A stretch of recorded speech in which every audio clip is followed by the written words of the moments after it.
ఓం గంగణపతే నమ. ఐం సరస్వత్యే నమ. శ్రీమాత్రే నమ. ద్రాం దత్తాత్రేయాయ నమ. ఓం నమ శివాయ శివాయ గురువే నమ. శ్రీరామ జయ రామ జయ జయ రామ రామాయ నమ. క్లీం కృష్ణాయ గోవిందాయ గోపీజనవల్లభాయ శ్రీకృష్ణ పరబ్రహ్మణే పరంజ్యోతిషే పరమాత్మనే నమో నమ. ద్రాం దత్తాత్రేయాయ నమ.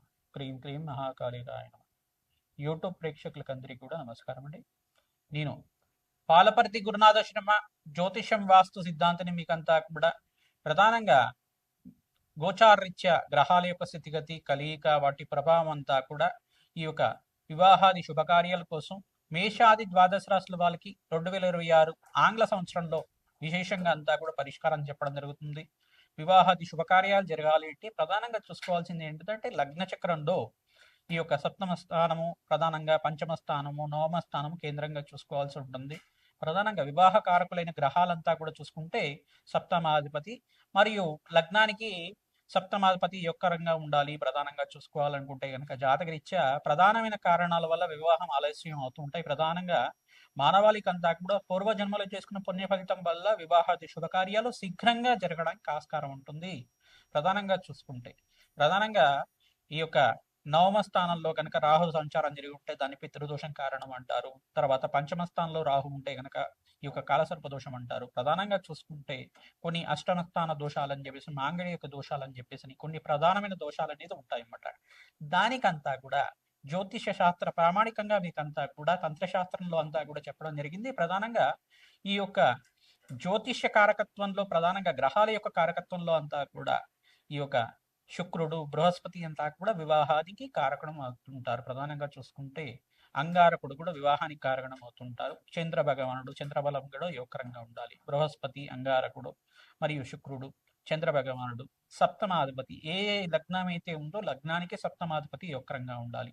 అష్టమ స్థానంలో ఈ యొక్క పాపగ్రహాల యొక్క కలయిక లేకుండా ఉండాలి. ఈ యొక్క కొన్ని గ్రహాల యొక్క స్థితిగతి సంయోగం అనేది పాపగ్రహంతో పాటు సంయోగం లేకుండా ఉండాలి. గ్రహస్థితి అంతా కూడా చూసుకుంటే జన్మ జాతకం ప్రకారంగా మీకు వివాహాది శుభకార్యాలు జరగడానికి ఆస్కారం ఉంటుంది. గోచారీత్యా కూడా గురుబలం చేకూరుతుంది అనమాట. గోచారీత్యా గురువు అంతా కూడా యోగకరంగా మంచి శుభస్థానంలో యోగకరంగా ఉంటాయి కనుక శీఘ్రంగా వివాహాది శుభకార్యాలు జరగడానికి ఆస్కారం ఉంటుంది. ప్రధానమైన కారణం అంతా కూడా చూసుకుంటే మాంగళిక దోషం అనేది ప్రధానంగా కారణంగా చెప్పడం జరుగుతుంది. అంటే మాంగళిక దోషం అనేది అంగారక దోషం అంటారు దాన్నంతా కూడా. ఈ అంగారక దోషం అనేది విశేషంగా మీకంతా కూడా జాతకరీత్యా ఎవరికైతే కనుక అంగారకుడు ఈ స్థానంలో ఉంటే కనుక దోషకారిగా ఉంటాడు. ప్రధానంగా వివాహాది శుభకార్యాలు ఆలస్యం అవడానికి అంతా కూడా మాంగళిక దోషం ఆలస్యం అవడానికి ఆస్కారం ఉంటుంది. అదొకటి కారణం మాత్రమే. అదొకటే కాకుండా పితృదోషము స్త్రీ శాపము పితృదోషం అనేది మాతృమూలకమైన పితృదోషం కానీ ప్రధానమైన దోషాలంతా కూడా ఉంటాయి. దీనికంతా కూడా కారణంగా చెప్పడం జరుగుతుంది. పూర్వజన్మ చేసుకున్న కర్మశేషాన్ని అంతా కూడా అనుభవించే విధంగా ఉంటుంది. కావున కర్మఫలతాకన శనీశ్వరుడు అంతా కూడా మీకు ఆ కర్మదోషాన్ని నుంచి నివారణ అవ్వడానికి అవకాశం ఉంటుంది. ప్రధానంగా దానికి పరిష్కారాలు కూడా ఉంటాయి. ప్రధానంగా చూసుకుంటే శ్వేతర్క కళ్యాణం అని చెప్పేసి అంటారు. అర్క కళ్యాణం అని చెప్పేసి అంటారు. ప్రధానంగా చిల్లేడు చెట్టుకి కళ్యాణం చేయించడం అనేది ఉంటుంది. తర్వాత కుంభ వివాహం అని చెప్పేసి ఉంటుంది. అశ్వత్థనారాయణ కళ్యాణం అని చెప్పేసి ఉంటుంది. ఇటువంటి పరిహారాలంతా కూడా ఆచరించడం వల్ల శీఘ్రాతి శీఘ్రంగా మీకంతా కూడా వివాహాది శుభకార్యాలు జరగడానికి ఆస్కారం ఉంటుంది.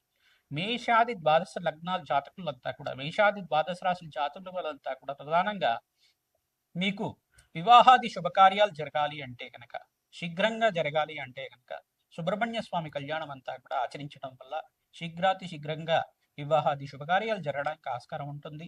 ప్రధానంగా జాతకరీత్యా ఉన్న దోషానికి ప్రబలంగా ఉందా లేదా చూసుకోవాలి. ఏ స్థానంలో దోషం అనేది ఉంది దానికంతా కూడా దోష స్థితి అంతా కూడా ఏ రకంగా ఉంది, యుతి అంతా కూడా ఏ రకంగా ఉంది, ఏ గ్రహాల యొక్క సంయోగం వల్ల ఈ యొక్క దోష ప్రామాణికం అంతా కూడా నిర్ధారణ అయింది అనేది జ్యోతిష సిద్ధాంతాలతోటి మీరంతా కూడా నిరూపణ చేసుకొని తత్పరిహారార్థం అంతా కూడా ఆచరించడం వల్ల శీఘ్రాతి శీఘ్రంగా వివాహాది శుభకార్యాలు జరగడానికి ఆస్కారం ఉంటుంది. ఈ యొక్క విశేషాలంతా కూడా ఈ ఎపిసోడ్ లో చెప్పడం జరుగుతుంది. మేషాది ద్వాదశ రాశి వాళ్ళు ప్రతినిత్యం కూడా గోమాత సేవ చేయండి. తద్వారా మీకంతా కూడా వివాహాది శుభకార్యాలు జరగడానికి ఆస్కారం ఉంటుంది. 2026లో మేషాది ద్వాదశ లగ్న జాతకులకి మేషాది ద్వాదశ రాశుల వాళ్ళకి ఎవరికైతే కనుక గురుబలం అంతా కూడా చేకూరుతుందో వాళ్ళకంతా కూడా శీఘ్రంగా వివాహాది శుభకార్యాలు జరగడానికి ఆస్కారం ఉంటుంది. అందరికి కూడా వివాహాది శుభకార్యాలు జరగాలని చెప్పి ఆశీర్వాదం చేస్తూ జగన్మాత అనుగ్రహం వల్ల అతి శీఘ్రంగా వివాహాది శుభకార్యాలు జరగాలంటే ఎటువంటి పరిష్కారాలు ఆచరించాలో ఈ ఎపిసోడ్ లో చెప్పడం వృశ్చిక రాశి వృశ్చిక లగ్న జాతకులకి గోచారరీత్యా 2026 ఆంగ్ల సంవత్సర ఫలితాల్లో భాగంగా వివాహాది శుభకార్యాలు జరగాలంటే ఎటువంటి పరిష్కారం ఆచరించాలి, మీకంతా కూడా గురుబలం ఏ రకంగా ఉంది విశ్లేషణ చేయడం జరుగుతుంది. ప్రధానంగా గురుబలం ఒకటే కాకుండా శుక్రుడు కూడా జాతకరీత్యా యోగకరంగా ఉండాలి, గోచారరీత్యా కూడా యోగకరంగా ఉండాలి. బృహస్పతి, శుక్రుడు, అంగారకుడు, రాశ్యాధిపతి అంతా కూడా అత్యంత శుభుడుగా ఉండాలి జాతకరీత్యా. అయితే ఈ జాతకరీత్యా ఉన్న దోషాలకంతా కూడా పరిష్కారం ఏ రకంగా చేస్తున్నారు, ఆ పరిష్కారం అయిందా లేదా అనేది జ్యోతిష్ సిద్ధాంతాలతో మీరు జాతకాన్ని అంతా కూడా విశ్లేషణ చేసుకుని మీరు పరిష్కారం ఆచరించడం వల్ల అతి శీఘ్రంగా కళ్యాణ యోగం అవడానికి ఆస్కారం ఉంటుంది. ఈ సంవత్సరంలో విశేషంగా మీకంతా కూడా బృహస్పతి ఉచ్చస్థానంలో మార్పు జరిగినప్పుడు ఈ యొక్క కర్కాటక రాశిలో ప్రవేశం చేసిన తర్వాత వివాహాది శుభకార్యాలు జరగడానికి ఆస్కారం ఉంటుంది. ప్రధానంగా చూసుకుంటే ఈ సంవత్సరం అంతా కూడా బృహస్పతి శుభుడుగా అత్యంత శుభుడిగా ఉండడానికి ఆస్కారం ఉంటుంది. ప్రధానంగా ఈ గోచారిత్య ఫలితాలు అనేది గోచారంలో గ్రహాల యొక్క సంయోగము మార్పు జరిగినప్పుడు మాత్రమే జరుగుతూ ఉంటుంది. జన్మ జాతకమే ప్రధానమైన జాతకంగా ఉంటుంది కావున దత్తాత్రేయ స్వామి ఆరాధన విశేషంగా చేసుకుంటూ ఉండాలి. సుబ్రహ్మణ్య స్వామి వారి ఆరాధన విశేషంగా చేసుకోవడం, 27 మంగళవారాల దాకా అభిషేకాలు చేయించడం వల్ల వివాహాది శుభకార్యాలు జరగడానికి ఆస్కారం ఉంటుంది. ప్రధానంగా చూసుకుంటే జన్మ జాతకంలో ఉండే దోషాలకి పరిష్కారం అంతా కూడా ఆచరించాలి. జన్మ జాతకమే ప్రధానమైన జాతకంగా ఉంటుంది. ప్రధానంగా పూర్వ జన్మలో చేసుకున్న కర్మ సిద్ధాంతాన్ని ఈ జన్మలో అంతా కూడా పుణ్యంతో దేవతారాధనతో మీరంతా కూడా నివారణ ఆచరించడం వల్ల విశేషమైన ఫలితాలంతా కూడా పొందుతూ ఉంటారు. కమలాత్మిక దేవి ఆరాధన, బగలాముఖి శాంతి హోమాది కార్యక్రమాలు, దత్తాత్రేయ మూలమంత్ర సహితంగా జపము హోమాది కార్యక్రమాలు ఆచరించడం, కన్యా పాశుపత హోమాలు కానీ, వరపాశుపత హోమాది కార్యక్రమాలు కానీ, ఈ యొక్క చండీ హోమాది కార్యక్రమాలు కానీ విశేషమైన శాంతి పూజలు ఆచరించడం వల్ల ప్రధానంగా ఈ యొక్క అంగారక దోషం అనే దోషం ఉంటే కనుక మీరు ప్రధానంగా చూసుకుంటే ఈ యొక్క కుంభ వివాహం కానీ, శ్వేతర్క కళ్యాణం కానీ, ఈ యొక్క కదిరి వివాహం కానీ ఆచరించడం వల్ల వివాహాది శుభకార్యాలు జరగడానికి ఆస్కారం ఉంటుంది. అతి శీఘ్రంగా కళ్యాణ యోగం కలగాలి అంటే కనుక ప్రధానంగా మీరంతా కూడా పుణ్యక్షేత్ర దర్శనం అంతా కూడా ఆచరించాలి. ప్రధానంగా రుణముక్తేశ్వర క్షేత్రం అనే క్షేత్రం ఉంటుంది. రుణముక్తేశ్వర క్షేత్రంలో మీరంతా కూడా అభిషేకాది కార్యక్రమాలు ఆచరించడం వాళ్ళకి అతి శీఘ్రంగా కళ్యాణం అవడానికి ఆస్కారం ఉంటుంది. శివపార్వతి కళ్యాణం కూడా పుణ్యక్షేత్రంలో ఆచరించడం వాళ్ళకి శీఘ్రాతి శీఘ్రంగా కళ్యాణం అవ్వడానికి ఆస్కారం ఉంటుంది. శ్రీమాత్రే నమః. మేషాది ద్వాదశ రాశుల వాళ్ళకి ప్రధానంగా చూసుకుంటే గోచారీత్యా 2026 ఆంగ్ల సంవత్సర ఫలితాల్లో భాగంగా అన్ని రాశుల వాళ్ళకు కూడా వివాహాది శుభకార్యాలు జరగడానికి గ్రహాలంతా కూడా యోగకరంగా ఉండాలి. జాతకరీత్యా గోచారరీత్యా కూడా ప్రధానంగా బృహస్పతి, శుక్రుడు, అంగారకుడు, శనీశ్వరుడు, ఈ గ్రహాలన్నీ కూడా బుధ భగవానుడు, ఈ గ్రహాలన్నీ కూడా వివాహాది శుభకార్యాలకి కారణమవుతుంటారు.